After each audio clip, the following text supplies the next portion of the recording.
দেখুন তো কি দেখা যাচ্ছে। এবার এসে থেকে একেবারে মেদিনীপুর যাওয়া হয়নি, তাই যাবার আগে ইচ্ছে ছিল একবারটি টুক করে মেদিনীপুরটা ঘুরে আসবো। কিন্তু বাবার ভারী ইচ্ছা যাবার পথে একবারটি দীঘা হয়ে যাবার। চলেও এসেছি আমরা করুণাময়ী বাস স্টপে। পৌঁছাবো আমরা 11:30টার সময়। মাঝে একবারটি কোলাঘাটে দাঁড়াবে, তখন টুকটাক খাওয়া দাওয়া করব। এখন আমরা ধর্মতলায়, এখানে বাস 15 মিনিট মতো দাঁড়াবে, তাই সবাই নেমেছি একটু চা খেতে। কতদিন পর এই মাটির ভারে চা খাচ্ছি। কোলাঘাটে এখন আমরা নেমেছি, নেমে আমরা এখন ব্রেকফাস্ট করছি। বাবা নিয়ে এসেছে গরম গরম চা, হয়ে গেছে খাওয়া দাওয়া, উঠে পড়েছি আবার সবাই বাসে। চলে এসেছি আমরা দীঘাতে। তবে প্রথমেই আপনাদের মনটা একটু ভালো করে দিই। দেখুন তো কি দেখা যাচ্ছে, ওই দেখুন জগন্নাথ মন্দিরের চূড়া।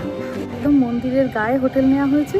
আর এই হোটেলটা আবার এমন জায়গা যেখান থেকে আপনি ওল্ড দীঘা বলুন বা নিউ দীঘা বলুন, দুটোতে আপনি 5 মিনিট অটো নিলেই মোটামুটি পৌঁছে যাবেন। হোটেলের নাম হচ্ছে হোটেল যশোদা।